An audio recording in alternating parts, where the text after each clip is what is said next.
जय हिंद दोस्तों। आज मैं आपको जोगिंदर सिंह जी की कहानी सुनाऊंगा। जोगिंदर सिंह जी का जन्म सितंबर 1921 में फरीदकोट जिले में हुआ था।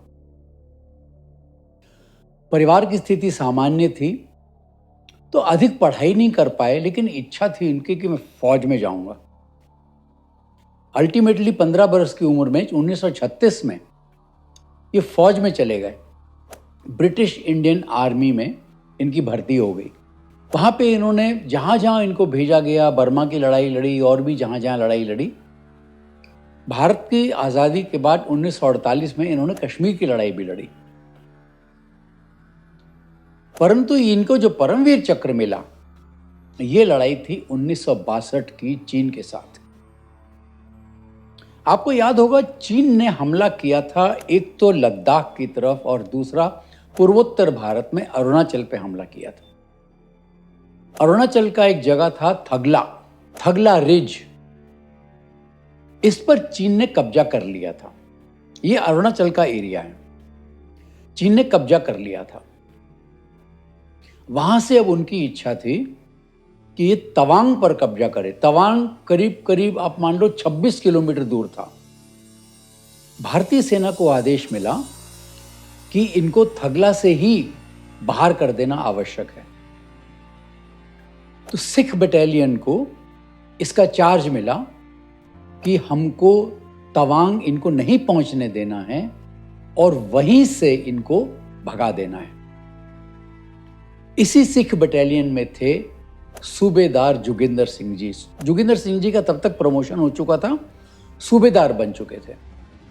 तो सूबेदार जोगिंदर सिंह जी को इसका चार्ज मिला कि इनको आपको बाहर करना है। एक जगह का नाम है बमला। चीनियों ने अपनी फौज को वो बमला के पास इकट्ठा करना शुरू कर दिया। बमला से जब तवांग जाने का जो रास्ता है, वो ट्विन पीक्स के बीच में एक जगह है आईबी रिज। आईबी रिज से होकर उनको तवांग जाना आवश्यक था। आईबी रिज के ऊपर सिख बटालियन ने, या सिख बटालियन की एक छोटी सी टुकड़ी ने, जिसमें सूबेदार जोगिंदर सिंह जी थे, वहां पे उन्होंने अपना कब्जा जमा के और चीनियों का रास्ता देखना शुरू कर दिया। आईबी रिज ऊंचाई पे था, तो वहां से वो आराम से चीनियों की तरफ देख सकते थे क्या करने वाले हैं वो, और उनके ऊपर यदि आवश्यक हो तो हमला भी किया जा सकता था, लेकिन वो दूर थे। यह है 20 अक्टूबर की बात। 23 अक्टूबर को चीनियों ने हमला शुरू कर दिया। सुबह सुबह 4:30 बजे गोला बारूदों से हमला शुरू कर दिया, जिससे कि भारत के जो बंकर वहां बने हुए हैं उनको डिस्ट्रॉय कर दिया जाए।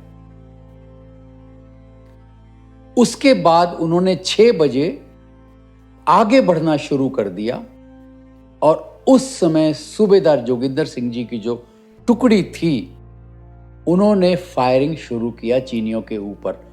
आप सोचो दोस्तों, सूबेदार जोगिंदर सिंह जी की टुकड़ी एक पलटन में 30 से 35 लोग होते हैं, और चीनी सैनिक जो वहां से आ रहे थे, बमला से आगे बढ़ के आ रहे थे, वो हैं 200। भारत की फौज के पास रसद भी कम थी, खाने पीने की राशन, और कारतूसों गोलियों की भी कमी थी। उस समय भारतीय फौज के पास प्रॉपर इक्विपमेंट नहीं था। अक्टूबर की सर्दी, हिमालय में, हमारी फौज के पास कपड़े भी नहीं थे, परंतु हमारी फौज में जज्बा था, फोकस था, और चीनी सैनिकों को मार भगाने की पूरी प्रेरणा थी। जैसे जैसे चीनी सैनिक पास आए, सूबेदार जी ने उनको बोला हमला करो, गोली मारो, लेकिन साथ में यह भी बोल दिया कि देखो, एक एक गोली का हिसाब रखना होगा, गोली हमारी वेस्ट नहीं जानी चाहिए, अंधाधुंध फायरिंग नहीं करनी है। हमारे पास कौन सी राइफल्स थी? पुरानी दूसरे विश्व युद्ध की 303 राइफल्स, उससे भारतीय सेना जो है वो लड़ रही थी। परंतु क्योंकि हम ऊपर थे और चीनी सैनिक नीचे थे, लड़ाई करने में आसानी थी, इतना मुश्किल नहीं हो रहा था। वे 200, हम 30-35। तो चुपके से क्या हुआ कि चीनी सैनिकों की एक छोटी सी टुकड़ी भारतीय सैनिकों की आंख बचाकर पीछे से ऊपर आ गई और उन्होंने हमला बोल दिया।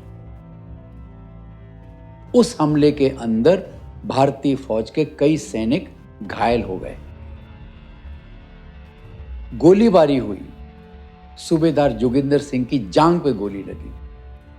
परंतु ऐसी लड़ाई लड़ी दोस्तों, भारतीय फौजों ने चीनी सैनिकों के छक्के छोड़ा दिए। पहले तो वो छुप गए, छुपने के बाद उनको पीछे हटना पड़ा दोस्तों। लेकिन चीनी सैनिक जो हैं वो दोबारा 200 व्यक्ति इकट्ठे हुए और 200 व्यक्ति इकट्ठे होकर दोबारा उन्होंने हमला किया। फिर से भारतीय फौज ने उनके छक्के छोड़ाए, फिर से तीसरी बार 200 सैनिकों ने हमला किया। परंतु कुछ भी हो जाए, भारतीय सैनिक घायल हो गए थे। जोगिंदर सिंह जी खुद घायल हो गए थे। हमारी फौज का जो गनर था वो बलिदान हो चुका था। जोगिंदर सिंह जी ने खुद उसका मोटर वाली गन उठाई और फायर करना शुरू किया। हो सकता है कई लोग जो मेरी उम्र के हों, उन्होंने हकीकत फिल्म देखी होगी। हकीकत फिल्म 1962 के युद्ध के बारे में ही बनी थी। उसमें यह दिखाया था भारतीय फौज चीनी सैनिकों को मार रहे हैं, पीछे से और सैनिक आते चले जा रहे हैं, फिर उनको मार रहे हैं, फिर पीछे से और सैनिक आते चले जा रहे हैं। यहां पे वही हो रहा था। चीनी सैनिकों की गिनती अनगिनत थी। भारतीय फौज जो लड़े सो लड़े। भारतीय फौज के जो कमांडर थे, सूबेदार जी ने उनको रिक्वेस्ट किया हमको गोलाबारी और भेजिए, परंतु पूरी भारतीय फौज के पास ही गोलाबारी कम थी। जितनी भेज सकते थे उतनी भेजी, बाकी नहीं भेज पाए। उसके बाद सूबेदार जी और उनके साथी निहत्थे केवल बेयोनेट के साथ बंकरों से बाहर निकले और लड़ाई आरंभ कर दी। उस लड़ाई में उन्होंने चीनियों को बहुत मारा, बट अल्टीमेटली भारतीय फौज हार गई। सूबेदार जी और उनके कई सैनिक बंदी बना लिए गए। केवल तीन सैनिक बचे और जाके उन्होंने इस घंटों लंबी लड़ाई की कहानी सुनाई पीछे। इस लड़ाई के ऊपर सूबेदार जोगिंदर सिंह जी को परमवीर चक्र से सम्मानित किया गया। और दोस्तों, होनी जो है वो अनहोनी हो गई। सूबेदार जी की मृत्यु बंदी में ही हो गई। परंतु जब चीनी सैनिकों को पता चला कि इनको परमवीर चक्र से सम्मानित किया गया है, उनको भी लगा कि ये फौज जो है ये बहुत जोरदार फौज है। उन्होंने पूरे सम्मान के साथ अस्थि कलश, जोगिंदर सिंह जी का अस्थि कलश भारतीय सेना को सौंप दिया। तो दोस्तों, ये थी कहानी हमारे शूरवीर सूबेदार जोगिंदर सिंह जी की। दोस्तों, अगर आपको अच्छा लगा हो ये वीडियो, तो प्लीज आगे अपने दोस्तों से, अपने परिवारजन से जरूर साझा कीजिएगा। भारत का गौरवशाली इतिहास जितने अधिक लोगों को पता चले उतना अच्छा है। जिन्होंने सब्सक्राइब नहीं किए है मेरी चैनल, प्लीज सब्सक्राइब अवश्य कीजिएगा, क्योंकि मैं बार बार ऐसे ही वीडियोस आपके सामने लाता रहूंगा।